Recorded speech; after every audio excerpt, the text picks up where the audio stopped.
பிஸ்மில்லாஹிர் ரஹ்மானிர் ரஹீம். நபிமார்களில் அதிகமாக நோயால் பாதிக்கப்பட்ட, உடலால் சோதிக்கப்பட்ட ஒரு நபிதான் அய்யூப் அலைஹிஸ்ஸலாம்.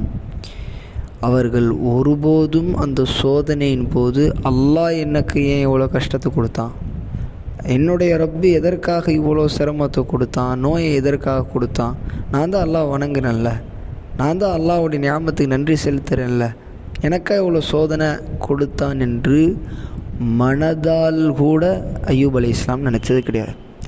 அய்யூப் அலைஹிஸ்ஸலாமுடைய துவாவை அல்லாஹ் அழகாக சொல்லுவான், ரப்பி அன்னி மஸ்ஸனி யதுர்ரு வ அன்த அர்ஹமுர் ராஹிமீன்.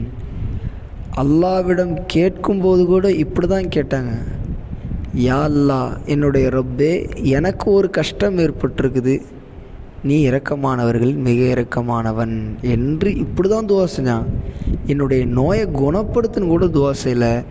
ஏனென்றால் அல்லாஹ்வுடனான ஒழுக்கத்தை நபிமார்கள் சரியாக செயல்படுத்துவார்கள்.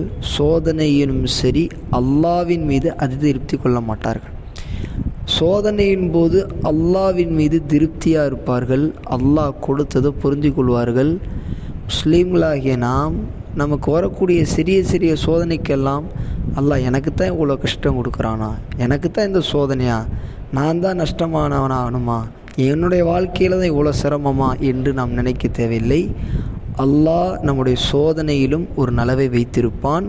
நாம் அல்லாஹ்விடத்தில் நாம் துவா செய்து கொண்டே இருக்க வேண்டும். அல்லாஹ் இந்த சோதனையை நீக்குவான் என்பதை நாம் உறுதியாக புரிந்து கொள்ள வேண்டும்.